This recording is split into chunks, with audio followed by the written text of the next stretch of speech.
Hello and नमस्कार guys, welcome back to the channel. तो आपको इंटरव्यू के वक्त आपके साथ कौन कौन से डॉक्यूमेंट्स कैरी करने हैं, इसके बारे में हम इस वीडियो में बात करेंगे। अभी कुछ ही दिनों में आपके यूनियन बैंक एलबीओ या फिर आपका आईबीपीएस पीओ के रिजल्ट्स डिक्लेयर कर दिए जाएंगे। तो जो भी स्टूडेंट्स अपना इंटरव्यू का कॉल एक्सपेक्ट कर रहे हैं, उनको मैं ये सजेस्ट करूंगा कि इस वीडियो में जो भी डॉक्यूमेंट्स मैं आपको बताऊंगा वो आपको पहले से ही तैयार रखने हैं, ठीक है। और ये जो डॉक्यूमेंट्स है उसके आपको 3 सेट्स करके रखने हैं, ठीक है। तो चलिए वीडियो शुरू करते हैं। तो जिन भी स्टूडेंट्स को इंटरव्यू का कॉल आएगा उनको उनके ईमेल आईडी पे इंटरव्यू के कॉल लेटर्स भेज दिए जाते हैं। तो उसकी आपको प्रिंट आउट निकाल के रखने हैं, ठीक है। उसके बाद आपका जो ऑनलाइन एप्लीकेशन फॉर्म रहता है, अगर आपने अप्लाई करते वक्त फॉर्म डाउनलोड करके रखा होगा तो उसका आपको प्रिंट आउट निकालना है। और अगर नहीं रखा होगा तो टेंशन मत लीजिए, जब आपके मेंस के रिजल्ट डिक्लेयर होते हैं तो उसके बाद एक बार फिर से एप्लीकेशन फॉर्म डाउनलोड का लिंक और रीओपन किया जाता है। तो उस वक्त पे आपको अपना फॉर्म डाउनलोड करके उसके प्रिंट आउट निकाल लेने। इसके बाद ये जो यहाँ पे पॉइंट मैंने मेंशन किया है कि आपका प्री या मेंस का कॉल लेटर, ये स्पेशली यूनियन बैंक एलबीओ के लिए है। तो जो उसका ऑनलाइन एग्जाम कंडक्ट किया गया था उसका जो आपका कॉल लेटर रहता है या फिर हॉल टिकट रहता है, उसके आपको प्रिंट आउट्स निकाल के रखने हैं, ठीक है। इसके बाद आपको ये आइडेंटिफिकेशन के प्रूफ्स आपके पास होने चाहिए। तो पहला रहेगा आपका proof of date of birth. तो ये रहता है आपका 10th का सर्टिफिकेट, या फिर आपके पास बर्थ सर्टिफिकेट भी होगा तो वो भी चल जाएगा। फिर आईडी प्रूफ में आप आधार कार्ड या पैन कार्ड दोनों रख सकते हो, पर मैं सजेस्ट करूंगा कि आप दोनों आपके पास रख लीजिए, क्योंकि कई बार दोनों मांग लेते हैं वहाँ पे। और एड्रेस प्रूफ के तौर पे आप आधार कार्ड भी यूज़ कर सकते हैं।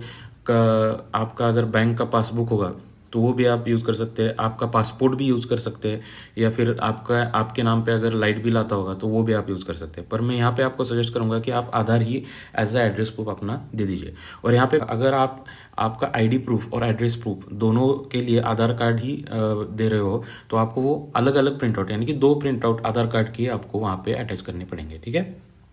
अब इसके बाद आते हैं आपके एजुकेशनल क्वालिफिकेशन के सर्टिफिकेट्स।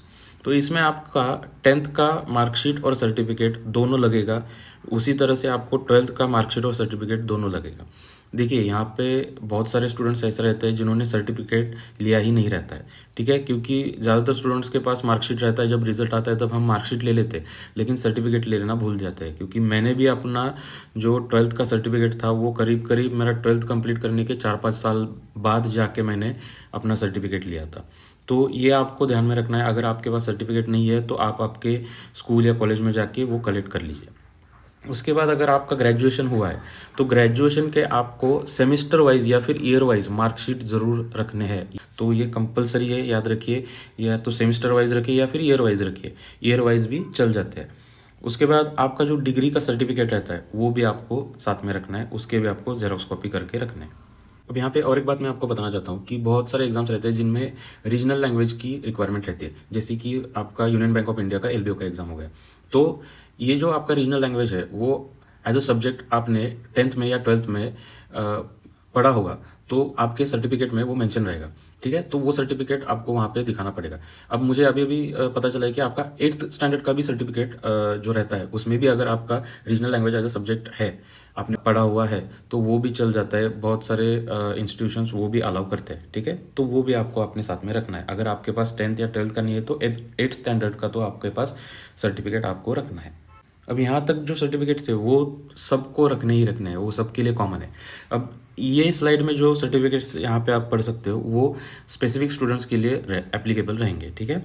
तो पहला है आपका कास्ट सर्टिफिकेट। आपका जो भी कैटेगरी है उसका आपको लेटेस्ट सर्टिफिकेट निकालना है। अभी जो फाइनेंशियल ईयर 2024 कंप्लीट हुआ है, तो मैं आपको सजेस्ट करूंगा कि 2024 के अप्रैल के बाद में अगर वो निकाला रहेगा आपका सर्टिफिकेट तो ज़्यादा प्रेफरेबल है, आपको प्रॉब्लम कोई फेस करनी नहीं पड़ेगी। उसके बाद जो भी वर्किंग प्रोफेशनल्स है उनको एनओसी लेनी पड़ती है। आप जो भी इंस्टीट्यूट में अभी वर्किंग हो करंटली, उनसे आपको एनओसी लेनी पड़ेगी। वो कई बार इंटरव्यू के वक्त पे एनओसी भी मांगते हैं। अगर आपने पीडब्ल्यूबीडी कैटेगरी से अप्लाई किया तो आपको डिसेबिलिटी का सर्टिफिकेट भी आपके पास होना चाहिए। उसके बाद जिन भी स्टूडेंट्स ने एज रिलैक्सेशन अवेल किया है उनके पास वो जो कॉम्पिटेंट अथॉरिटी से जो भी सर्टिफिकेट इशू किया जाता है वो एज रिलैक्सेशन का सर्टिफिकेट भी आपको साथ में रखना है। तो ये सब जो डॉक्यूमेंट्स है ये आपको पहले से तैयार करके रखने हैं।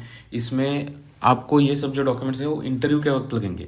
इसके बाद जब आपका फाइनल सिलेक्शन होगा तो अलग से आपको एक पर्सनल ईमेल आएगा, उसमें और भी कुछ डॉक्यूमेंट्स रिक्वायर्ड रहते हैं, वो आपको एडिशनली प्रोवाइड करने होंगे जब आपका फाइनल सिलेक्शन होगा। ठीक है, तो यहाँ पे मैंने ये एक स्क्रीनशॉट लगाया हुआ है। ये मेरा इंडियन बैंक एलबीओ का जब इंटरव्यू था तो उसके वक्त हमें ये डॉक्यूमेंट हमारे ईमेल में मिला था। तो यहाँ पे आप एक बार फिर से अपने डॉक्यूमेंट्स चेक कर सकते हो कि कौन कौन से लगते हैं। इन जनरल ये डॉक्यूमेंट्स ऑलमोस्ट ऑल एग्जाम में लगते हैं, और इसमें भी अगर कुछ एडिशन होगा तो जब आपका रिजल्ट आएगा तो आपको मेल पे वो बताया जाता है कि आपको कौन कौन से डॉक्यूमेंट्स साथ में लाने हैं। ठीक है, तो एटलीस्ट ये जो बेसिक डॉक्यूमेंट्स है वो तो आपको सबको तैयार करके रखने हैं।